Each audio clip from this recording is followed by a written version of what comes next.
हम भी अपने जीवन में आने वाले आंधी तूफानों को अन्यथा ना लें, उसके विषय में बड़बड़ाएं कुड़कुड़ाएं ना, लेकिन परमेश्वर की ओर देखें। परमेश्वर हमारी हानि को हमारे लाभ में बदलने की सामर्थ्य रखता है।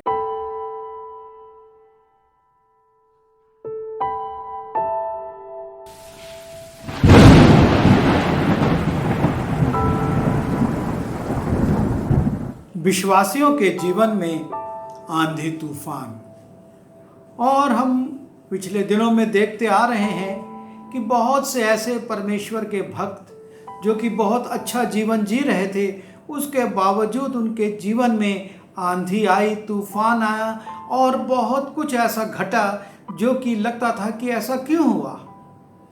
और कई बार ऐसा भी होता है कि विश्वासियों के जीवन में आंधी तूफान आते हैं, निकल जाते हैं और समझ में ये नहीं आता कि ये आंधी तूफान आखिर आए क्यों थे, इनका उद्देश्य क्या था।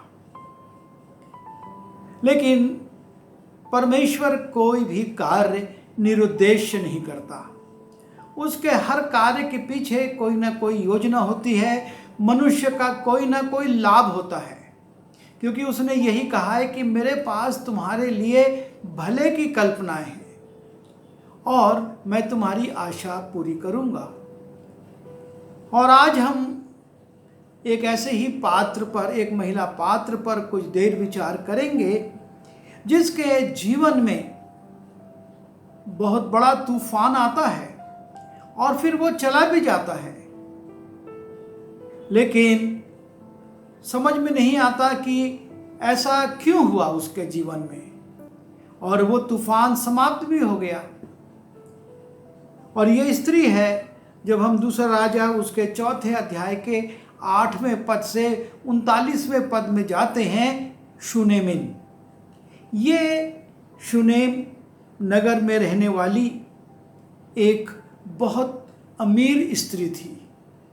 इसके लिए लिखा है कि शूनेम जहाँ एक कुलीन स्त्री थी, और वो स्त्री धनवान तो थी ही, उसका घर नगर में कुछ ऐसे स्थान पर था जहाँ से के सारे मार्ग आते जाते थे, और इसलिए उसको ये दिखता था कि कौन लोग आ रहे हैं नगर में और कौन लोग जा रहे हैं।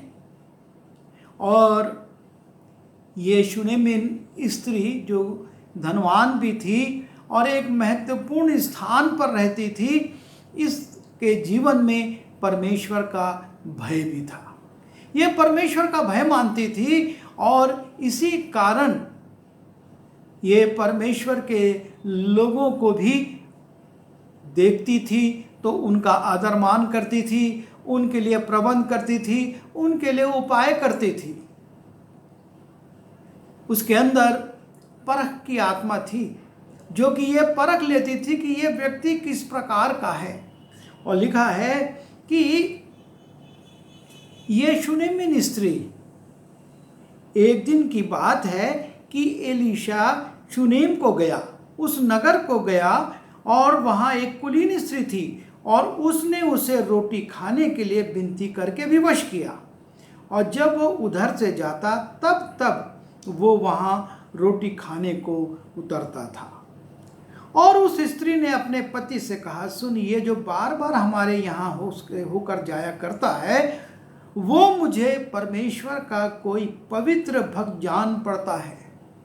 अर्थात ये इस बात को परख लेती है कि ये जो व्यक्ति आता है, यहाँ से गुजरता है और जिसको मैं भोजन के लिए आमंत्रित करती हूँ, परमेश्वर को कोई पवित्र भक्त है।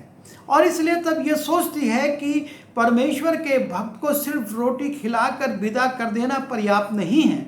और तब वो अपने पति से कहती है कि हम भीत पर एक छोटी उपरौठी कोठरी बनाएं, उसमें उसके लिए एक खाट, एक मेज, एक कुर्सी और एक दीवट रखें कि जब जब वो हमारे यहाँ आए तब हम उसी में उसे टिकाया करें। और इस प्रकार से ये स्त्री परमेश्वर के भक्त के लिए प्रबंध करती है कि एक उपरोक्त कोठरी बने, उसमें पलंग हो, उसमें कुर्सी हो, उसमें मेज हो, उसमें दीवट हो, सारी जो सुविधा की वस्तुएं वहाँ वो उपलब्ध कराए, ताकि परमेश्वर का दास वहाँ से होकर जब गुजरे तो सिर्फ रोटी ही ना खाए, उसके यहाँ भोजन ही ना करे, लेकिन विश्राम भी करे। और इस प्रकार से ये स्त्री परमेश्वर के भय में परमेश्वर के लोगों का बड़ा आदर मान करती थी। और इतना कुछ होने के बावजूद इस स्त्री के जीवन में एक बहुत बड़ी कमी थी, और वो कमी थी कि उसके पास कोई संतान नहीं थी। लिखा है, जब एक दिन की बात है कि एलिशा वहाँ जाकर उस उपरौठी कोठरी में टिका और उसी में लेट गया, और उसने अपने सेवक गेहजी से कहा, उस शुनेमिन को बुला ले। उसके बुलाने से वो उसके सामने खड़ी हुई। तब गेहजी ने उसने कहा, इससे कह, तूने हमारे लिए बड़ी चिंता की है, तो तेरे लिए क्या किया जाए? क्या तेरी चर्चा राजा व प्रधान सेनापति से की जाए? उसने उत्तर दिया कि मैं तो अपने ही लोगों में रहती हूँ। फिर उसने कहा, तो इसके लिए क्या किया जाए? गेहजी ने उत्तर दिया, निश्चय उसके कोई लड़का नहीं और उसका पति बूढ़ा है। और तब जो इस स्त्री की एक महत्वपूर्ण आवश्यकता थी, एक कमी थी कि उसके पास पुत्र नहीं था और उसका पति भी बूढ़ा हो गया था, वो जब बताया जाता है तो एलिशा उसे बुलाता है और कहता है कि तू एक निश्चित समय पर बसंत ऋतु के दिन तू एक बच्चे को अपने सीने से लगाएगी। और ये स्त्री इस बात पर सोचती है कि ये क्या से होगा। पर लिखा है, स्त्री को गर्व रहा और बसंत ऋतु का जो समय एलिशा ने उससे कहा था, उसी समय जब दिन पूरे हुए तब उसके एक पुत्र हुआ। और इस प्रकार से परमेश्वर के लोगों की चिंता करने वालों के लिए परमेश्वर प्रबंध करता है, परमेश्वर उपाय करता है। ये स्त्री ने इस लालसा से या इस कामना से कि ये व्यक्ति मेरे घर में रुकेगा, मेरे यहाँ खाना खाएगा, मेरे घर में टिकेगा तो मुझको संतान की आशीष देगा, इसकी अपेक्षा ये नहीं थी। लेकिन परमेश्वर को मालूम है कि उसके लोगों के लिए जब लोग करते हैं तो उनकी आवश्यकता क्या है। और इस स्त्री को एक पुत्र, जैसा कि एलिशा ने कहा था, उस समय प्राप्त होता है और इसकी परमेश्वर चिंता करता है। और इसलिए इस स्थान से हम एक प्रकाशन पाते हैं कि यदि हम परमेश्वर के लोगों की चिंता करते हैं तो परमेश्वर हमारी चिंता करके हमारे लिए भी उचित प्रबंध करता है। क्योंकि परमेश्वर के वचन में लिखा है कि वो किसी का कर्ज नहीं रखता। और एलिशा के लिए जो भला काम इस स्त्री ने किया था, उसका प्रतिफल उसको एक संतान के रूप में प्राप्त होता है। लेकिन तभी उसके जीवन में तूफान भी आ जाता है। लिखा है, जब लड़का बड़ा हो गया तब एक दिन वो अपने पिता के पास लवने वालों के निकट निकल गया और उसने अपने पिता से कहा, आह मेरा सिर, आह मेरा सिर। तब पिता ने अपने सेवकों से कहा, इसको इसकी माता के पास ले जा। वह उसे उठाकर उसकी माता के पास ले गया। फिर वो दोपहर तक उसके घुटनों पर बैठा रहा, तब मर गया। यह स्त्री जो एक भली स्त्री थी, धनवान थी, फिर भी परमेश्वर के लोगों की चिंता करती थी, एक अच्छा जीवन जीती थी, उनके लिए उपाय करती थी और जिसके लिए परमेश्वर ने एक उत्तम प्रबंध किया, उसको संतान मिले। लेकिन अचानक से उसके जीवन में एक आंधी आ गई, तूफान आ गया, और ऐसा तूफान जिससे कि पूरा घर हिल गया। वो स्त्री, उसका पति, पूरा परिवार हिल गया, क्योंकि जो संतान उनको मिली थी और जब वो थोड़ी बड़ी हो गई तो वो संतान अचानक से मर गई। और ये स्त्री इस आंधी तूफान से हिल जाती है और सीधा परमेश्वर के सेवक के पास चली जाती है। वो अपने बच्चे को, मृत बच्चे को सेवक की खटिया पर डाल देती है, उसके पलंग पर लिटाकर वो जाती है और परमेश्वर के सेवक के पास पहुंचकर उससे कहती है कि ऐसा ऐसा हो गया। और तब परमेश्वर का सेवक आता है और उसके लिए प्रार्थना करता है और हम देखते हैं कि ये बच्चा जी उठता है। लिखा है और वो उसे छोड़कर इधर उधर घर में टहलने लगा और फिर चढ़कर उस पर पसर गया। तब लड़के ने 7 बार छींका और अपनी आंखें खोली। तब एलीशा ने गेहजी को बुलाकर कहा, शूनेमिन को बुला ले। जब वो उसको बुलाने से उसके पास आई तब उसने कहा, अपने बेटे को उठा ले। वो भीतर गई, उसके पांव पर गिरकर भूमि तक झुककर दंडवत किया और फिर अपने बेटे को उठाकर चली गई। और इस प्रकार से शूनेमिन के जीवन में एक बहुत भयंकर तूफान आया, लेकिन परमेश्वर की दास से निवेदन करने पर वो तूफान निकल गया, वो बच्चा जीवित हो गया है। तो ये समझ में नहीं आता कि आखिर ऐसा हुआ क्यों। ये स्त्री जिसने की संतान नहीं मांगी थी, उसको संतान की आशीष मिली। वो संतान जब बड़ी हुई तो अचानक से वो बीमार होकर मर गई। और जब वो परमेश्वर के दास के पास गई और परमेश्वर के दास ने आकर प्रार्थना करी तो वो बच्चा जीवित हो गया। और शूनेमिन अपने बच्चे को लेकर परमेश्वर के दास को प्रणाम करके चली गई। आखिर शूनेमिन के जीवन में ऐसा तूफान क्यों आया, और इसका स्पष्टीकरण हमको इसी दूसरा राजा उसके 8वें अध्याय में मिलता है। जब प्रकट होता है कि ऐसा परमेश्वर ने क्यों किया था, ये बच्चा क्यों मरा और क्यों जी उठा, आखिर ऐसी घटना वहाँ पर किस कारण से घटी। ना इस स्त्री ने ऐसा कोई पाप किया था, ना इसके पति ने, उसके बावजूद ये घटना घटी। और जब हम दूसरा राजा उसके 8वें अध्याय में जाते हैं तो फिर से हम एलीशा के आश्चर्य कर्मों की कीर्ति के विषय में पढ़ते हैं। और लिखा हुआ है कि जिस स्त्री के बेटे को एलीशा ने जिलाया था उससे उसने कहा था कि अपने घराने समेत यहाँ से जाकर कहीं तू रह सके वहाँ रह, क्योंकि यहोवा की इच्छा है कि अकाल पड़े और वो इस देश में 7 वर्ष तक बना रहेगा। और यहाँ पर एक दूसरा प्रकाशन हमको मिलता है कि परमेश्वर के भक्तों से यदि हम अपने संबंधों को बनाए रखते हैं तो परमेश्वर भावी योजनाओं को भी हम पर प्रकट करता है। एक भयंकर अकाल पड़ने वाला है, लेकिन ये शूनेमिन इस परमेश्वर के दास एलीशा के संपर्क में थी और एलीशा उसको सावधान कर देता है कि तू अपने घराने समेत जहाँ जाकर रह सकती है रह, क्योंकि परमेश्वर की इच्छा है कि यहाँ पर अकाल पड़े और वो 7 वर्ष का होगा।